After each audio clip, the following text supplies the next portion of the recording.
फिर से आपकी जो पार्टी है, फिर से आप उन्हीं के बदौलत आप जीत सकते हैं चुनाव? ये नेतृत्व तय करेगा, पार्टी तय करेगी। हम लोग सिपाही हैं, ये शीर्ष नेतृत्व के हाथ में है। अनुज बाबू जो है औरंगाबाद में जो घर बनाए हैं, वो घर को भी अब राजनीति से जोड़कर देखा जा रहा है। ईंट से और या मकान से, घर से कोई लेना देना नहीं, क्योंकि हम यहाँ पहले भी 4 साल पहले एमएलसी का चुनाव लड़ चुके हैं। श्री यादव पर जनता को भरोसा है? बिल्कुल भरोसा है, पहले से ज्यादा भरोसा हुआ है। और 2025 तेजस्वी यादव मुख्यमंत्री बनेंगे। नेतृत्व आदेश देगा तो आप करेंगे, लड़ेंगे चुनाव? बिल्कुल लड़ेंगे। अगर नेतृत्व का आदेश होगा तो कार्यकर्ता ही चुनाव लड़ता है, कार्यकर्ता चुनाव लड़ेगा, मजबूती से लड़ेगा। अगर तेजस्वी यादव की सरकार बनता है तो अनुज कुमार सिंह भी अगर सदन पहुंचते हैं तो अनुज कुमार सिंह कहां होंगे?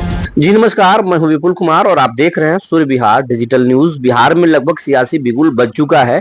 हर सियासी दल के नेता अब चुनाव क्षेत्र में जा रहे हैं, जनता की नब्ज टटोल रहे हैं, जनता की काम करने की बात कर रहे हैं। मगध और शाहाबाद में ही इस बार महाभारत होना है, क्योंकि मगध और शाहाबाद में सबसे ज्यादा सीटें महागठबंधन जीता था। इंडिया का सुपड़ा साफ लगभग हो गया था, इसीलिए नरेंद्र मोदी विक्रमगंज में आते हैं। उसके बाद में फिर आप देखते होंगे गया जी में राहुल गांधी आते हैं। तो ये एक संकेत मिल रहा है कि यहीं पर चुनाव होगा। और तेजस्वी यादव अपने तमाम धुरंधरों को मगध और शाहाबाद में उतार चुके हैं। और तेजस्वी के ऐसे ही एक धुरंधर हमारे बगल में बैठे हैं, नाम है पूर्व एमएलसी अनुज कुमार सिंह। ये मगध के बड़े धुरंधर हैं, तेजस्वी के खासम खास हैं। इनसे ही जानते हैं कि मगध में जिस तरीके से पिछले बार इन्होंने शानदार प्रदर्शन किया था, क्या ये चुनाव जीत जाएंगे? फिर से ये तमाम सीटों को बचा पाएंगे? आपकी पार्टी बचा पाएगी? फिर से मगध में तमाम जो सीटें आप जीते थे, फिर से आप जीत पाएंगे? देखिए, ये नेतृत्व तय करेगा और हम लोग पार्टी का सिपाही हैं। और जो पार्टी से निर्णय होगा, नेता से निर्णय होगा, हम लोग हर जगह काम करने के लिए तैयार हैं। और हमारी पार्टी मजबूती से तेजस्वी यादव के नेतृत्व में चुनाव 2025 लड़ेगी और मजबूती से हम लोग फिर उभर कर आएंगे मगध में। आपको लगता है कि मजबूती से उभर जाएगा? बिल्कुल। अब कई विधायकों के खिलाफ में जनता बोल रही है, आपके लोग ही बोल रहे हैं, तो उनको क्या करो? आपकी पार्टी फिर से, आपकी जो पार्टी है, फिर से आप उन्हीं के बदौलत आप जीत सकते हैं चुनाव? ये नेतृत्व तय करेगा, पार्टी तय करेगी। हम लोग सिपाही हैं, ये शीर्ष नेतृत्व के हाथ में है। लेकिन जो हम लोग जनता के बीच में घूम रहे हैं, देख रहे हैं, जनता पार्टी पर विश्वास कर रही है। उम्मीदवार तय कर रहा नेतृत्व का है। मतलब तेजस्वी यादव पर जनता को भरोसा है? बिल्कुल भरोसा है, पहले से ज्यादा भरोसा हुआ है। और 2025 तेजस्वी यादव मुख्यमंत्री बनेंगे। 2020 से जनता का जो भरोसा है तेजस्वी यादव पर बढ़ा है। जो उन्होंने काम किया है, बेरोजगारों को रोजगार, इस तरह का कई जो कार्य किए हैं, इससे जनता का भरोसा उन पर बढ़ा है। बड़ा आप अब एक चर्चा बहुत तेज हो गई है अनुज बाबू, ये आपसे जानना चाहते हैं। हम लोग भी, सूर्य बिहार भी ये सर्वे दिखाया है कि मगध में 20 सीटों पर महागठबंधन के उम्मीदवार बदले जा सकते हैं। क्या ये सच है कि 20 सीटों पर अदला बदली होगा? जो कांग्रेस की सीट होगा वो राजद होगा, राजद की सीट पर कांग्रेस चुनाव लड़ेगी, माले लड़ेगी, ऐसा कुछ चल रहा है अंदर में? ये मेरा विषय नहीं है, ये नेतृत्व का विषय है, ये मेरा विषय नहीं है। और ये नेतृत्व तय करेगा। हम लोग तो एक साधारण कार्यकर्ता हैं और क्षेत्र में जनता के बीच रहते हैं। ये नेतृत्व तय करेगा, नेतृत्व के ऊपर। नेतृत्व तय करेगा या गोल घुमा रहे हैं? कहा जा रहा है, चर्चा तो ये है ना कि अनुज बाबू जो है औरंगाबाद में जो घर बनाए हैं, वो घर को भी अब राजनीति से जोड़कर देखा जा रहा है। घर को भी देखा जा रहा है कि गया में रहने वाले अनुज कुमार सिंह औरंगाबाद में घर बनाते हैं, यहीं पे अब झंडा गाड़ दिए, यहीं पे रह रहे हैं। एक जो खाली एरिया था उसको वो फुलफिल कर रहे हैं। तेजस्वी यादव के बड़े धुरंधर अब यहाँ पर झंडा गाड़ रहे हैं, औरंगाबाद में गाड़ रहे हैं। राजनीति से और या मकान से, घर से कोई लेना देना नहीं, क्योंकि हम यहाँ पहले भी 4 साल पहले एमएलसी का चुनाव लड़ चुके हैं। और औरंगाबाद और गया का पुराना रिश्ता है, औरंगाबाद और गया को नहीं देखा जाए। और यह मकान राजनीति से जोड़ के नहीं देखना चाहिए, क्योंकि हम लोग का रिश्ता, औरंगाबाद और गया का रिश्ता एक ऐसा रिश्ता है जिसको हम लोग अलग नहीं समझे उसको। और हम लोग यहाँ मकान जो बनाए हैं वो राजनीति से जोड़ के नहीं उसको देखा जाए। जब निखिल कुमार कहा तो ये जा रहा, चर्चाएं अब तेज हो गई, आपके जनता में भी चर्चा है, आपके पार्टी में भी चर्चा है, कांग्रेस में भी चर्चा है और राजद में भी चर्चा है। चर्चा ये है कि जब निखिल कुमार जैसे शख्सियत को तेजस्वी यादव साइडलाइन कर सकते हैं तो फिर औरंगाबाद के जो सदर जो सीट है उस पर भी आरजेडी दावा कर देगी। अब अनुज कुमार सिंह उम्मीदवार हो सकते हैं और कांग्रेस को दूसरे जगह सीट दिया जा सकता है, ऐसी कुछ है? हमें इसकी कोई जानकारी नहीं है, यह नेतृत्व का विषय है। आप भी जानते हैं ये चूंकि महागठबंधन का पॉलिसी मैटर है और ये नेतृत्व तय करता है और जो नेतृत्व तय करेगा हम लोग उसको देखेंगे। आपकी चर्चा तो रफीगंज में भी है, कि रफीगंज में उम्मीदवार बदल सकते हैं और जिस तरीके से एनडीए के वहां पर दो एनडीए में, चाहे वो एनडीए के पूर्व विधायक अशोक कुमार सिंह हैं, वो भी आपकी जाति से आते हैं, वहां जो निर्दलीय कैंडिडेट है जो फिलहाल लोजपा में है प्रमोद कुमार सिंह, वो भी आते हैं। तो तेजस्वी यादव भी चाहते हैं कि इस बार भी वहां पर भी कोई राजपूत उम्मीदवार उतार दे और खास करके आपके जैसे अगर कोई धुरंधर उतर जाए तो खेल आसान हो सकता है। तो क्या वहां से भी अनुज कुमार सिंह उम्मीदवारी, मतलब वहां से लड़ाई लड़ सकते हैं? देखिए ये सब हो सकता है, आपको पता होगा, हम लोग को ये पता नहीं है। आपको सब पता है, आप मुस्कुरा रहे हैं। मुस्कुरा नहीं रहे हैं, सच्चाई है। ये अभी नेतृत्व का विषय है और ये नेतृत्व तय करता है किसको कहाँ लड़ाना है, कहाँ बैठाना है, उठाना है।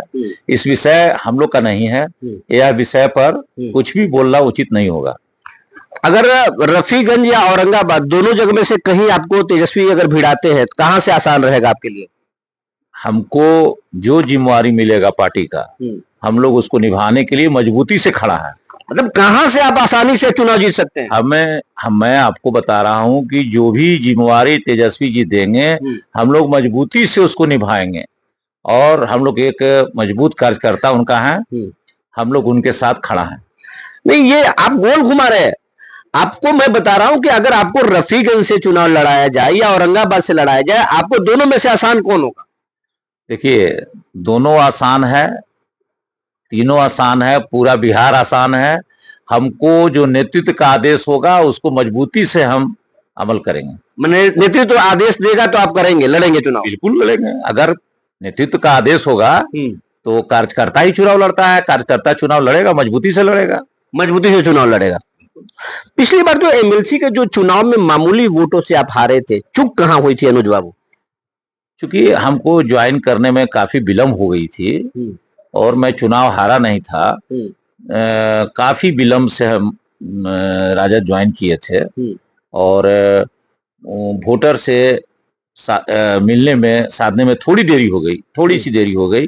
बहुत नॉर्मल वोट से मैं हारा था चुनाव, लेकिन जो जनता का प्यार हमको मिला, जो कार्यकर्ता का प्यार मिला, उससे मैं काफी प्रभावित हूँ और उसके बाद ही मैं औरंगाबाद में अक्सर सभी से पार्टी के काम के मैं अक्सर आते जाते रहता हूँ और सभी से मिलते जुलते रहता हूँ और सबका मान सम्मान हमें मिलता है।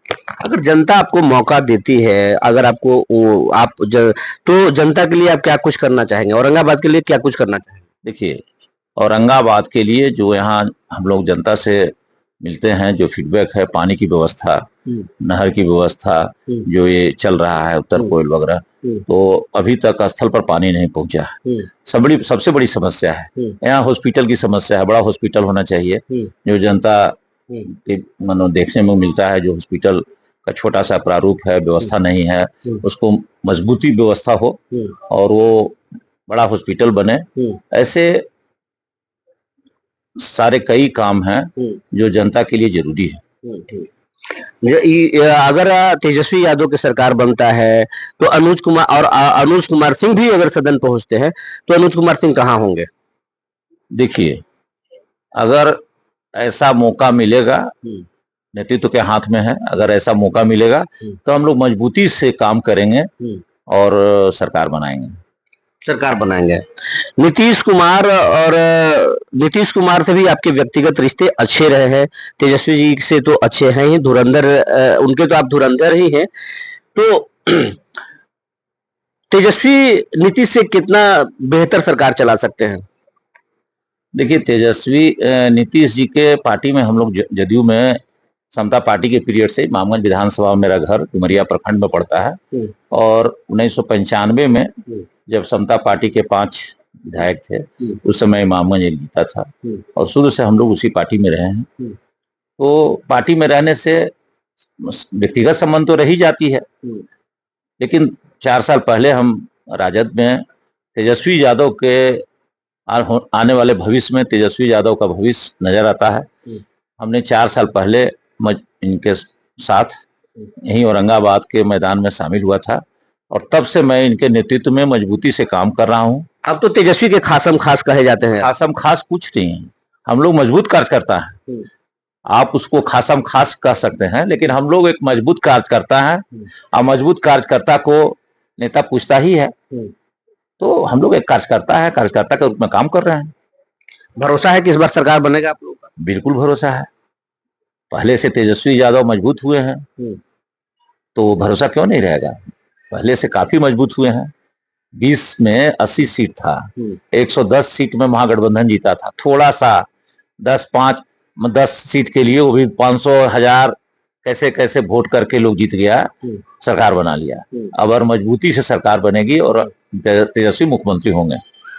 आनंद शंकर के लिए आफत बनेंगे अनुज सिंह या निहालुद्दीन के लिए? आप हमें जो चाह रहे हैं कमाना तो मेरे बस में नहीं है, वो नेतृत्व तय करेगा। और हम लोग एक सच्चा सिपाही हैं, जो नेतृत्व का आदेश होगा उसको मजबूती से हम लोग पालन करेंगे। कहा जा रहा है कि नवीन नगर में आनंद मोहन की आहट आ गई है, आनंद मोहन दौरा कर रहे हैं। एनडीए से आनंद मोहन वहां से उम्मीदवार हो सकते हैं बाहरी से, तो तेजस्वी यादव भी एक मजबूत धुरंधर उतार सकते हैं। अनुज सिंह कहीं वो धुरंधर तो नहीं होंगे? हमको नहीं पता है नवीन नगर में आनंद मोहन उतर रहे हैं, आपसे पता चल रहा है। तो हमें नवीन नगर की जानकारी पूरी नहीं है, इसलिए उसके बारे में हम नहीं कुछ बता सकते। तो ये थे अनुज कुमार सिंह, जो साफ साफ बता रहे हैं कि पार्टी नेतृत्व तय करेगी कि वो कहां से ताल ठोकेंगे। अगर पार्टी कह देगी तो कहीं से ताल ठोकेंगे, कहीं से चुनाव जीत जाएंगे। अगर पार्टी नहीं कहती है तो फिर पार्टी के सच्चा सिपाही पार्टी के साथ खड़ा रहेंगे। लेकिन अनुज कुमार सिंह के औरंगाबाद में झंडा गाड़ने से सरगर्मी तो जरूर बढ़ गई है, कार्यकर्ता लगातार मिल रहे हैं। इनके समर्थक उम्मीद कर रहे हैं कि अनुज कुमार सिंह इस बार चुनाव में ताल ठोकेंगे। बने रहिए हमारे साथ, फिर ऐसे ही शख्सियत के साथ मिलेंगे। तब तक के लिए धन्यवाद।